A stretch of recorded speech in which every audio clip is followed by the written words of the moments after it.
Assalamualaikum warahmatullahi wabarakatuh.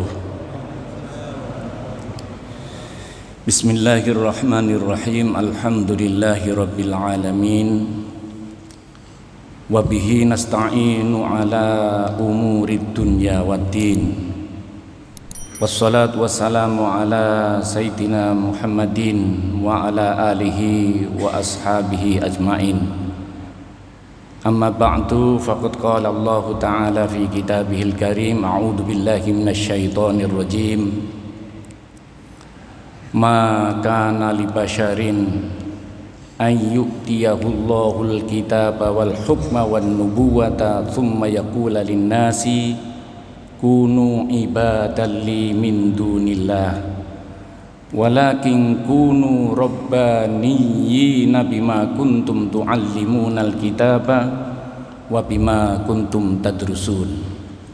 Shadaqallahul azim wa shadaqa rasuluhun nabiyul karim wa nahnu ala dzalika minasyaitin. Qala al-muallif rahimahullahu taala wa nafa'ana bi ulumihi fid dharaini amin ya rabbal alamin. Jamaah Masjid Akbar Budhar Arifin, kepanjangan dari kira-kira itu ya, Muhammad Ahmad Mudhar Syah Muhammad Jauhar Ahmad Jauhar Arifin, sebuah tanda, sebuah nama yang sungguh luar biasa. Ini melekat dengan harapan dan cita-cita umat Islam. Semoga ini benar-benar menjadi mutiara yang senantiasa memancarkan cahaya untuk mengantarkan kita menjadi orang yang arif billah. Untuk itu kita hadiah Fatihah untuk cita-cita yang baik ini, dan insya Allah kita akan belajar mengaji ya, taklim untuk cita-cita ini. Bukan sekedar ngaji, tapi ini kita usahakan untuk bisa kita amalkan dalam kehidupan saat sekarang ila yaumil qiyamah gitu. Ala hadiniyah wa ala kulli niyatin sholihah wa ila hadratin nabil mustafa rasulillah sallallahu alaihi wasallam wa ala alihi wa ashabihi ajmain kiramil fatihah. A'udzubillahi minasyaitonir rajim. Bismillahirrahmanirrahim. Alhamdulillahi rabbil alamin arrahmanir rahim maliki yaumiddin. Iyyaka na'budu wa iyyaka nasta'in ihdinas siratal mustaqim siratal ladzina an'amta 'alaihim ghairil maghdubi 'alaihim waladdallin. Shadaqallahul azim. Mudah-mudahan Allah senantiasa mengantarkan kita ini menjadi orang-orang yang solih solihin fid dini wad dunya wal akhirah, amin ya rabbal alamin. Jamaah sekalian yang dimuliakan oleh Allah Subhanahu wa taala, mohon izin pada kesempatan ini saya mendapatkan amanat dari takmir masjid ya, untuk sharing, berbagi pengalaman dengan media ya, Al-Alim Billah, Al-Arif Billah. Kitabnya ini hikam ya, kitab hikam yang sekarang ini sudah menjadi booming. Banyak orang itu mendengarkan hikam-hikam di sana di sini, sampai datanglah ke rumah Ustadz Komarudin ya. Saya ini tidak pernah ngaji hikam ini, cuma di sebelah saya ini ada dulu pengalaman di pondok ya. Ini akhirnya ini ya bukan memaksa, tapi mendorong saya untuk membaca lagi, menyingkap lembaran yang tertumpuk akhirnya menjadi kuning. Ini namanya kitab kuning ya. Hikamnya ini kitab kuning, penuh dengan coretan-coretan di dalamnya, karena kitab ini yang diinginkan bukan sekedar apa itu fathul jari ini iko, jari ini iki, katanya iko, katanya iki. Nanti kita fokus kembali pada nilai-nilai dasar yang sudah dituangkan di dalam kitab hikam ini. Bahkan ini kemudian diberikan penjelasan di pinggirnya oleh Asy-Syarqawi, dan diberikan penjelasan lagi di dalamnya itu Ibnu Abbad, seorang tokoh yang memiliki kemampuan untuk mengurai dari sesuatu yang sederhana menjadi banyak. Karena hidup kita itu sebenarnya hanya 3 persoalan. Bagaimana dari yang satu bisa menjadi banyak? Siji kok iso dadi akeh, sing akeh iki terus diapakno. Ya dikaji, digali, diamati, dicermati, dimanfaatkan, digunakan, diberikan, dan macam-macam ini. Ini adalah yang kedua. Yang ketiga itu terus mau dikemanakan yang sudah banyak ini. Fa'aina tadzabun, digowo nang ndi? Nek wis oleh dunyo akeh, nek wis oleh apa itu temuan yang banyak, punya mau kemana? Tidak lain kita ini akan ar-ruju'u ilallah, kembali di pangkuan hadratillah, di hadapan Allah Subhanahu wa taala. Dari mana ini? Dari yang satu menjadi banyak. Diapakan yang banyak ini? Tidak lain adalah akan kita jadikan bekal untuk menghadap Allah Subhanahu wa taala. Jamaah Masjid Akbar Mudhar Arifin yang dimuliakan oleh Allah Subhanahu wa taala. Yang di sebelah saya ini barusan dikirim Ustadz Komarudin. Setelah berbincang-bincang, hidup kita itu berdampingan dengan yang lain.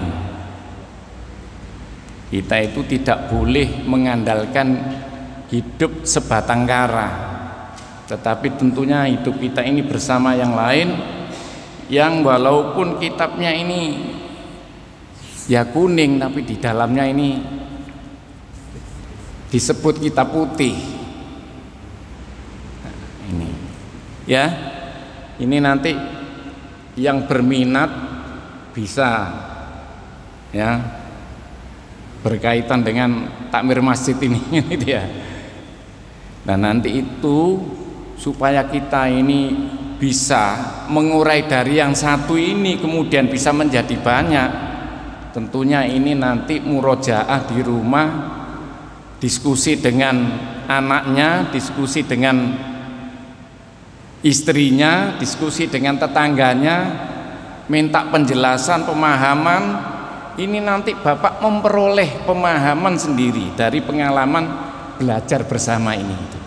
Siap nggih Pak ya? Siap nggih? Di murojaah. Soalnya apa? Kalau tidak diulang-ulang, rasa lengketnya itu kurang. Dan pengulangan yang pertama ini nanti akan mengalami tambahan pengertian yang berbeda, dan perbedaan berikutnya ini akan menjadi sebuah kekayaan.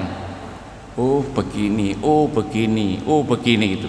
Jadi mengenal oh itu tidak selamanya bulat, bisa cemet, bisa potong jadi seni itu bermacam-macam. Ini kalau Bapak masih ya,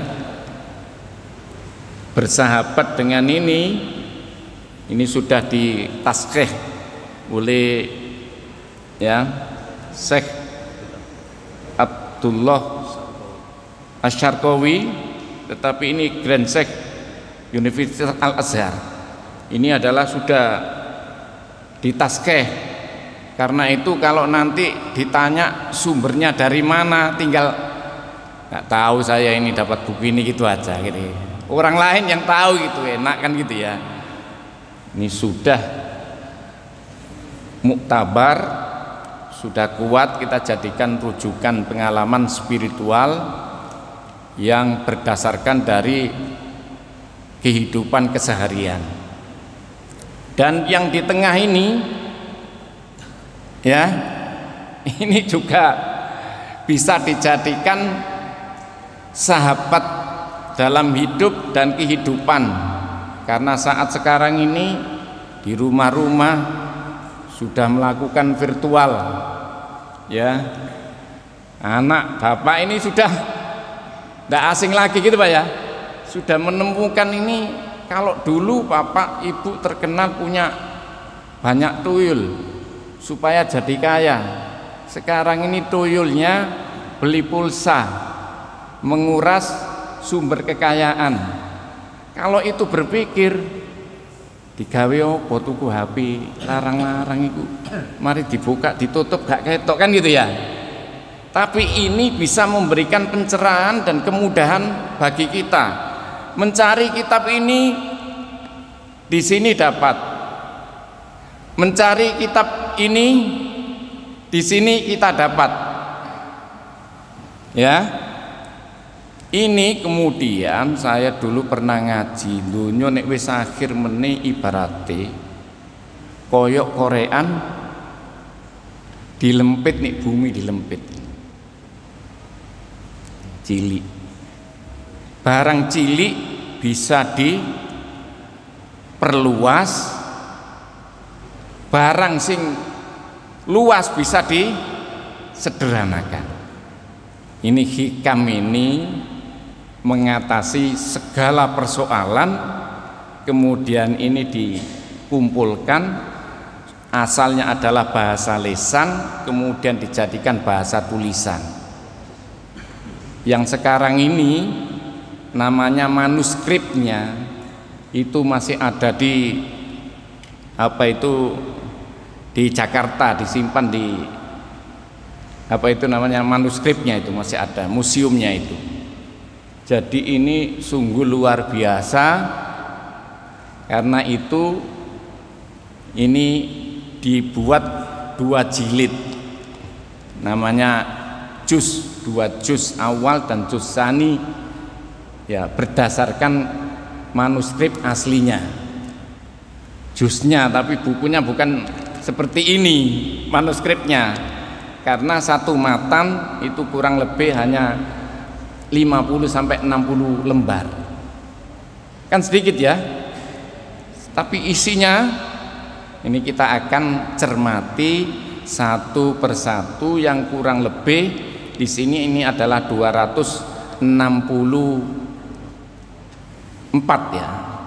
Jadi 264. Jadi rasanya kita itu berat ya kalau 264, tapi kalau kita itu berkenan untuk menghayati ya, menggali, kemudian ini kita amalkan, bahkan kita koneksikan pada pengalaman kita, insya Allah gampang untuk mencapai tata cara kehidupan kita. Ini buku ditulis pada abad ke-13. Saat ini dunia dipandang sebagai dunia abad ke-8, karena manusia sudah sama mendewakan harta kekayaan, karena harta kekayaan menjadi sebab runtuhnya harkat dan martabat. Karena itu banyak ulama-ulama yang melakukan uzlah, zuhud, itu nyemedi dan sebagainya, dan memikirkan bagaimana solusinya. Kitab Hikam ini, jamaah semuanya yang dimuliakan oleh Allah Subhanahu wa taala, berangkat dari pengalaman hidup Imam Ibnu Athaillah. Ini adalah dibesarkan dari keluarga di Sakandaria sana, itu Mesir, Iskandar. Alexandria itu adalah pusat peradaban keilmuan, dan ilmu yang berkembang pada saat itu adalah ilmu fikih. Nah, kita itu sudah menjalankan ilmu fikih. Ilmu fikih itu pemahaman atas wahyu yang Allah sampaikan pada Nabiullah Muhammad SAW, dan untuk kita jadikan pegangan hidup untuk selamanya, itu Al-Quran. Dan ini kemudian dibesarkan, ya tentunya sama dengan kita, belajar Al-Quran, belajar sholat, belajar fikih sama. Tetapi ini kemudian seperti di pondok itu biasanya ngajinya itu ya taklimul muta'alim, ngajinya bidayatul hidayat, sulam safinatun najat, kecil-kecil itu. Karena kalau 6 tahun terus ngaji beginian ini belum mendapatkan. Nah, sekarang ini kita urai, mencoba kita memahami kitab Hikam ini, karena perjalanannya Imam Ibnu Athaillah ini kemudian berpindah-pindah, belajarnya itu dari guru yang satu pada guru yang lain. Kemudian kakeknya itu memiliki pesan yang kuat, karena ada tokoh sufi, tidak boleh anaknya ini belajar ke sufi, ke tasawuf, ini belajar ilmu tasawuf itu tidak boleh, sampai belajar ke salah satu guru ini ya, belajar ke guru itu tahu kalau Ibnu Athaillah ini pengen berguru di Hasan Asadili itu Al-Misri ya. Itu berguru itu kemudian sudah didahului oleh kakeknya itu. Kalau nanti ada anak tokoh dari ulama fikih belajar di sini, tolong ditolak saja. Ditolak. Benar. Ibnu Athaillah ini datang, kemudian sudah dikasih gini, wah malaikat datang ini. Malaikat itu datang seperti ketika Nabiullah Muhammad SAW di Taif. Ketika itu malaikat datang menawarkan yang menjaga gunung itu loh, moncong di atasnya masjid sekarang ditandai itu, ya Rasul, bagaimana kalau orang Taif ini saya kubur dengan bebatuan ini, gampangnya gitu loh. Oh jangan, itu terus bagaimana mungkin itu kalau sudah dihabiskan, kan tidak ada orang itu. Nah, itu nanti juga akan menjadi orang yang bertauhid dan tidak akan syirik. Nah, isyarat ini sudah ditangkap oleh Imam Ibnu Athaillah. Kalau begitu belum tentu pencegahan kakeknya itu adalah apa? Sejalan dengan pikiran anaknya, dan perbedaan itu belum tentu menyesatkan banyak orang, tetapi justru menjadikan petunjuk. Ini seperti saya ini punya pengalaman dulu itu di daerah Lamongan sana itu. Saya sekolahnya itu di SMP 45, kemudian pindah jadi sanawiyah di desa sana itu. Di desa sana itu teman-teman saya ini ke pondok. Nah saya ini tinggal sendirian di sana kok tidak pondok. Akhirnya saya menangis sama ibu saya laporan sama gurunya supaya mencegah saya ini tidak boleh mondok. Nah rupanya Allah ini menghendaki saya ini berangkat ke pondok gitu. Tentunya kan bertentangan dengan orang tua, juga bertentangan dengan guru gitu. Itu dan guru. Tapi Allah itu memberikan jalan dan solusi bahwa apa yang kita pikirkan ini adalah sebuah jalan yang benar-benar bersama dengan iringan Allah Subhanahu wa taala. Ini sekedar informasi bahwa apa yang kita katakan belum tentu seperti yang dikatakan orang lain, dan apa yang dilakukan oleh orang lain itu tidak ya seburuk yang kita lakukan atau tidak sebaik yang kita lakukan. Pengalamannya Imam Ibnu Athaillah yang ditulis di dalam Hikam ini kemudian melahirkan banyak syarah-syarah. Syarah itu urean-urean. Sampai sekarang ini yang terakhir itu ditulis oleh Al-Buti ya. Orang Syria ya maksudnya. Itu Syekh Al-Buti itu nulis dalam 6 jilid yang asalnya 50 halaman itu diurai menjadi 6 jilid dalam bahasa Arab. Bisa nanti di-download lewat alat yang kecil ini gitu.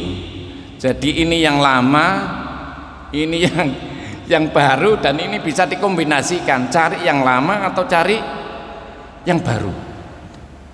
Saya tidak mempromosikan ini, tapi ini hidup kita itu punya sarana, punya alat yang bisa kita manfaatkan untuk kemajuan kita bersama.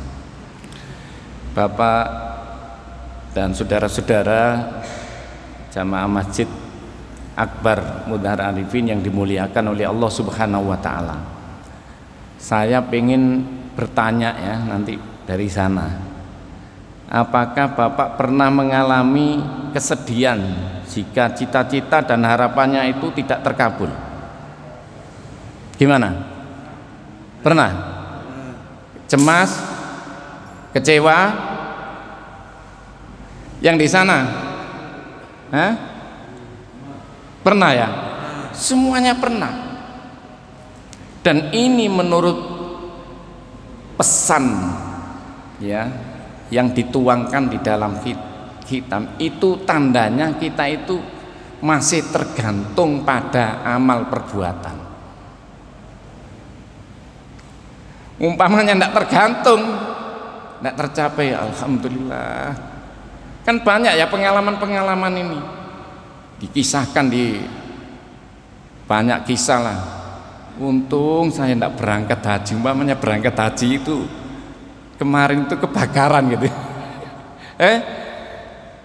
Nah, itu hanya karena persoalan. Siapa tahu dengan adanya sebab tidak terjadinya ini ada hikmah yang lebih mulia dari apa yang kita bayangkan. Makanya ini nomor 1 di dalam kitab ini ya. Ini yang diberikan oleh Ustadz Komarudin ini. Yang pertama ini saya sampaikan, ini penting ini yang pertama, seperti yang saya tanyakan tadi itu. Kalau kita itu dalam mencapai tujuan kok tiba-tiba enggak nyampe, kemudian menyesal, dan merasa ini disebutkan di dalam hikam ini min alamatil i'timad alal amal nuqsanur roja inda wujudiz zalal. Ada yang membacanya inda wujudiz zulal. Ada yang menyatakan di sini, tapi ini di naskah ini juga berbeda. Ada yang mengatakan min alamatil i'timad alal amal, ada yang menyatakan min alamatil i'timad alal amal nuqsanur roja inda wujudiz zalal.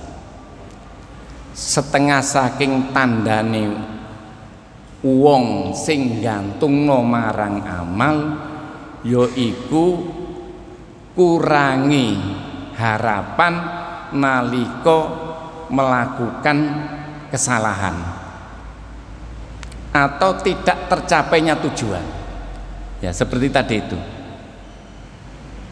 tanda-tanda orang yang sangat menggantungkan pada usaha, ketika usahanya itu tidak tercapai, maka ya tercapainya dia itu akan mengalami penyesalan. Di tandanya itu min alamatil i'timad alal amal nuqsanur roja inda wujudiz zulal. Jadi di antara tanda-tanda orang yang menggantungkan amal, padahal amal itu di satu saat akan mengalami apa itu ketidaktercapaian, ini amalnya orang amal. Dan bagaimana kalau kita tidak mencapai sesuatu yang kita inginkan, supaya kita itu tidak merasa bersedih dan tidak merasa putus asa dan sebagainya. Ada pangkalan tempat ketergantungan kita. Semuanya ini kita arahkan ketergantungan kita itu hanya kepada Allah Subhanahu wa ta'ala. Jadi kalau ada ikhtiar kita tidak tercapai, kita kembalikan ketergantungan kita itu bukan ikhtiar kita, tapi kita kembalikan kepada kehendak Allah, iradat Allah Subhanahu wa ta'ala. Ya seperti yang sudah diajarkan berulang kali pada kita, Allahus Somad, Allahus Somad, Allahus Somad. Allah lah tempat tergantungnya, tempat dan tumpuan kita untuk bermunajat, tempat dan apa itu arah yang kita jadikan sandaran. Nanti kalau pulang kemudian aku gak butuh Riko, mbok nih tidak butuh begitu, bukan berarti begitu kita itu. Nah, kita ini terbatas oleh kehendak Tuhan dan kita itu bergerak atas kehendak Tuhan. Itu. Jadi kita ini hidup itu kira-kira bisa diterima enggak ya ini ya? Ya, kita itu bergerak, tapi jangan berhenti bergerak karena tidak ada usaha yang sudah kita lakukan. Yang kita dengar di rumah-rumah itu banyak. Lah yo aku ndonga bolak-balik. Awan bengi, sore isuk yo sik loro wae kene iki. Tak dongakno iki gak mandi wae dongane ngene gitu. Ini kan sering kita ungkapkan gitu. Cobalah usaha, aktivitas dan amal perbuatan kita ini kita curahkan semuanya ini hanya semata-mata karena Allah Subhanahu wa ta'ala. Bagaimana dari yang satu bisa menjadi banyak dan yang banyak ini kemudian kembali pada Allah Subhanahu wa ta'ala. Kita sering menemukan firman Allah mendengar dalam pendengaran kita di dalam Quran surat Ali Imran ya. Ya, itu surat Ali Imran ayat 199 yang 200 itu ya. 193 ya. Walillahi mulkus samawati wal ard wallahu ala kulli syai'in qadir. Setelahnya itu inna fi khalqis samawati wal ardi waqtilafil laili wan nahari la ayatil liulil albab alladzina yadhkuruna Allaha qiyaman wa qu'udan wa ala junubihim wa yatafakkaruna fi khalqis samawati wal ard rabbana ma khalaqta hadza batila subhanaka faqina adzabannar. Ya Allah, ini luar biasa. Ayat ini turun ketika Nabiullah Muhammad sallallahu alaihi wasallam sedang keluar rumah, kemudian masuk rumah karena mendapatkan wahyu ini. Surat Ali Imran ayat berapa itu? 191 ya. Jadi itu dibaca. Itu menekankan bahwa betapa terbatasnya manusia di dalam mensyukuri nikmat Allah yang sudah diberikan ini. Itu yang fokusnya ma khalaqta hadza batila. Kalau nanti ada usaha kita seperti orang yang kakinya orang sakit itu ya. Saya ini punya ibu, kalau jalan itu tidak bisa diring. Itu tidak sambung kan, jalannya tidak rim. Ati karep tapi sikil mumet. Ya, apa sikil mumet itu tidak bisa direm itu. Tidak bisa. Naudzubillah, mudah-mudahan kita dijauhkan dari Allah Subhanahu wa taala, dari penyakit yang kita bisa berkurang iman kita. Kalau toh sekiranya kita itu mendapatkan musibah ya yang tidak berkenan dalam hidup dan kehidupan kita, kita upayakan agar iman kita, tauhid kita, akidah kita ini tetap melekat di lubuk hati kita yang terdalam, sehingga seperti yang harapan tadi itu memberikan pencerahan, memberikan bimbingan dan petunjuk untuk mencapai cita-cita dan harapan itu terus ila yaumil qiyamah. Kiranya itu yang bisa saya sampaikan. Mungkin ada pertanyaan ya, mungkin ada pertanyaan. Kalau tidak saya alihkan yang kedua. Tadi sudah kita tekan ya, min alamatil i'timad alal amal nuksonur roja inda wujudiz zulal. Jadi ketika mendapatkan musibah, misalnya sudah zikir, sudah melaksanakan, merasa sudah melaksanakan, kok masih ada bala, kemudian itu sedih, oh berarti kita itu masih terbatas pada usaha kemanusiaan. Sesungguhnya dibalik dari peristiwa atau kejadian yang tidak menyenangkan itu, di mata Allah Subhanahu wa taala itu sesuatu yang terbaik untuk kita. Jangan dinilai oleh kita. Karena itu tasbih, tahmid dan hamdalah ini senantiasa kita kumandangkan. Alhamdulillah, alhamdulillah. Itu kita kuatkan sambil melihat nikmat-nikmat yang lain belum pernah kita syukuri gitu. Karena kalau kita itu melihat nikmat yang Allah berikan pada kita, itu kita akan merasakan indahnya nikmat yang Allah berikan pada kita. Bagaimana ini Allah berikan hidung, Allah berikan mata, Allah berikan ini banyak sekali. Kalau diukur ini ya, untuk kesehatan kita dilihat sekarang ini berobat, orang-orang tidak berani ke rumah sakit. Sekarang ini mintanya ke rumah pribadi spesialis. Kalau dihitung dan ongkos ya materialnya itu berapapun akan dibayar demi untuk normalnya nikmat yang Allah berikan pada kita. Dan itu kalau kita syukuri, insya Allah nanti itu akan tertata kembali.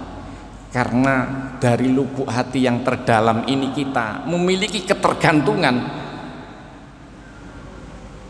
di hadapan Allah Subhanahu wa taala itu memberikan support, bisa menggerakkan ya saraf-saraf dan aliran ini menguat dan hidup kembali karena sudah dipompa dengan nilai-nilai zikir, dengan asma'ul dzat, asma'ul sifat dan asma'ul af'al dari Allah Subhanahu wa taala ini, kemudian bisa insya Allah bisa kembali. Tapi kalau kita itu sudah berupaya gitu terus sudah sembuh, jangan mengatakan bahwa mulai maca zikir iki iso dadi ngene. Ndak usah dipikirkan ya. Ndak usah dipikirkan karena pikiran manusia ini semuanya terbatas. Innahu fakkara wa qaddar fakutila kaifa qaddar tsumma kutila kaifa qaddar tsumma nadar tsumma abasa wa basar tsumma adbara wastakbar. Kira-kira itu di dalam Quran surat Al-Muddatsir ya gitu ya. Nanti dicari sendiri. Innahu fakkara wa qaddar. Nah, kalau pikiran kita ini diperluas, insya Allah akan mendapatkan keluasan hikmah. Dengan keluasan hikmah itu bisa mengantarkan hidup kita itu menjadi tenang. Kalau sudah tenang, ya hidup itu tenang, itu bisa menenangkan orang. Bahkan nanti itu bisa menjadi senang. Kalau menjadi senang itu akan memiliki kemampuan untuk menyenangkan orang. Tapi jangan dikira bahwa yang menyenangkan orang itu adalah dari nafsu dan syahwat kita, dari pikiran kita. Ini adalah akan digerakkan oleh Allah, berjalan sesuai dengan ya kehendak dan iradat Allah Subhanahu wa taala. Mudah-mudahan Allah senantiasa memberikan kekuatan kita untuk mendapatkan maunah hidayah, taufiknya, sehingga kita itu bisa menjalankan fungsi dan tugas kita sebagai hamba Allah yang benar-benar bisa bertasbih kepadanya, bisa bertahmid kepadanya, bisa beristighfar kepadanya. Untuk pertemuan kali ini masih satu hikmah saja, yaitu min alamatil i'timad alal amal nuqsanur roja inda wujudiz zalal, yang mengantarkan kita jangan sampai kita itu mengandalkan usaha dan ikhtiar kita. Kuatkan bahwa Allah memiliki kehendak, sekalipun kelihatannya itu kurang berkenan pada kita, itu adalah yang terbaik di hadapan kita atas nikmat Allah yang diberikan pada kita. Kiranya itu yang bisa kita sharing bersama, dan atas perhatian jamaah semuanya terima kasih dan mohon maaf atas segala kekurangannya. Wallahul muwaffiq ila aqwamit thoriq. Wassalamualaikum warahmatullahi wabarakatuh.